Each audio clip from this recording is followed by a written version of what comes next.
Morning.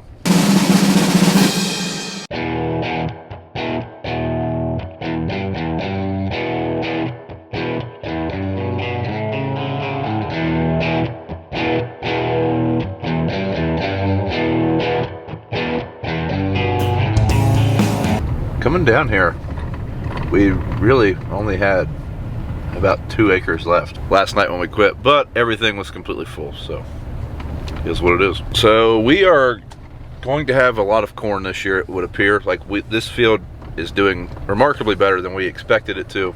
So that being the case, we're going to haul the trucks that are loaded to town because we're running out of bin space already, which is a good problem to have. So I'm going to hop in this truck, take it to town. Brad's taking another one. We actually have a grain bin that we're cleaning out right now so we can fill it again. BJ's doing that. And Dad is fixing a crossing to the field we're going to today. And then when we get back, we should be good to go. I think Dad might be bringing the Thunder Wagon down here. Both combines could use a little bit of fuel. I need some government juice in the Gleaner. And then we will get some stuff done. So I think the plan today, we're gonna have both combines in the field, but we're probably going to run an hour with each machine and see how many bushels per hour they're doing. One thing to keep in mind with the demo machine's only an 8-row head. Not going to be quite as accurate. Like we're going to have to push that combine really fast to get the bushels per hour we're going to get with the 12-row. But we're going to do that. I'm going to measure the bushels per hour, acres, see what kind of fuel usage we were using, all sorts of cool tests. A little bit of a line in here this morning, but nothing too bad. We've been here for maybe 10 minutes.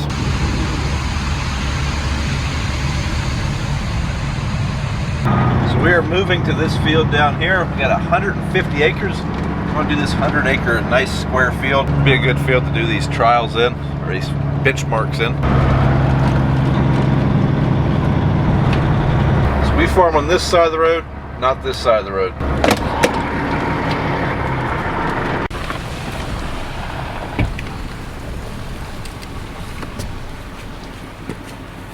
Nice hands, feet.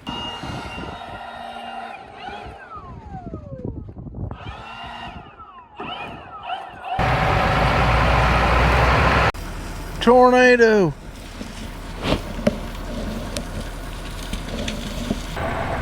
What'd you say there, Brad? So we're shuttling some equipment around, moving pickups. Dad is going to finish this field here with a Gleaner.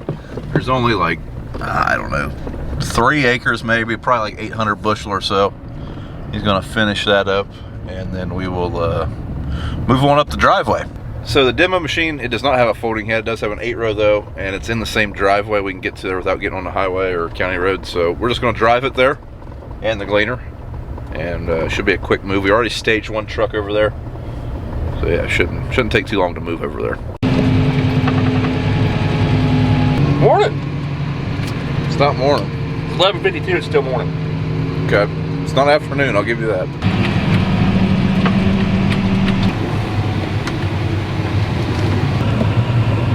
That's weird. It's like 100 pounds of corn on the ground over there. I'd blame you, but you'd probably blame me. I blame those 8 deer that were down there watching us.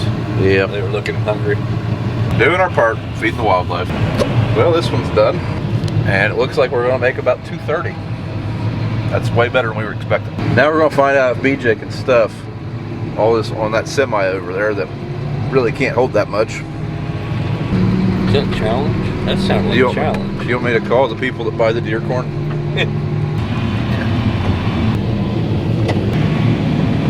Experienced cartman or heavy test weight? Yes. Hey, look, what'd I tell you? Did say 230, 235. So basically that thing is taking into account how many acres, like we're telling that program how many acres are in this field, and it's keeping track of the bushels that came out of it, and it's giving you a weight. Now if this was wet corn, that weight would not be right. That'd be a wet weight, but this corn's 15%, so this field really made 233.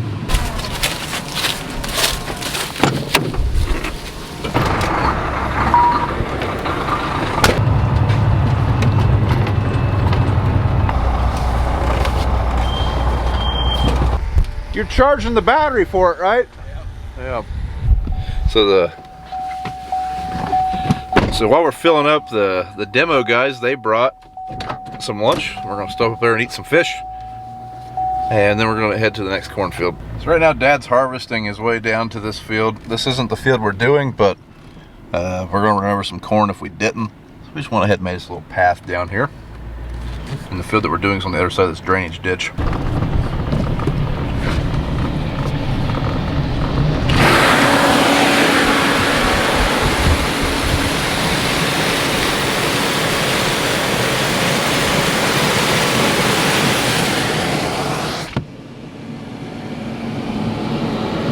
So, does anyone have any recommendations for a Bluetooth headset? I have been using these LG LS7 or something like that headsets.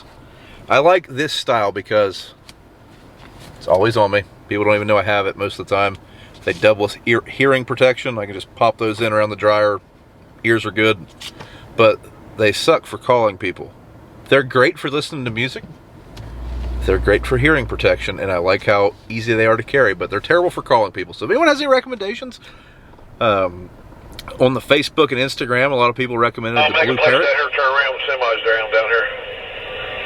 A lot of people recommended the Blue Parrots, which people I've talked to on them, they sound great, but they're just so big and bulky. I just don't know that I could carry one of those around on my head all day.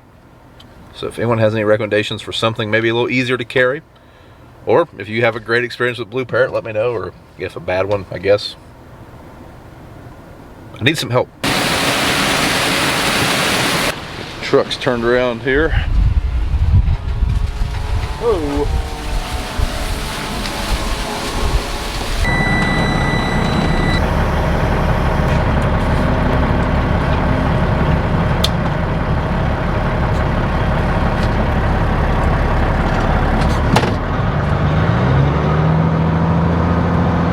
Brad's taking off with the first load. Speaking of taking off, I am going to leave a little bit earlier today. As I mentioned a while back, my wife's birthday was this week. We're going to go celebrate her birthday. So her and I are going on a little date. And we're going to leave a little early tonight. But Dad and the guys are going to stay here and get a little bit of corn done. Should get some more acres knocked out. Good news is this corn is also dry. This is a 109-day DeKalb variety. Dad talked like it had dried down to 16%, so that being the case, we're putting it directly into the big bin, which is awesome. That will speed everything up. Change of plans, change of plans. It's a good thing we have a demo combine. Sounds like the transmission coupler and the Gleaner let go again. So this is the third transmission coupler that's been on that combine. It just broke. So the second one was replaced because it looked like it was about to go. It was not replaced because it had fell apart yet, but that coupler was put on at the beginning of harvest, right after wheat harvest. So that combine has, since wheat harvest, maybe 800 acres on it, maybe 1,000.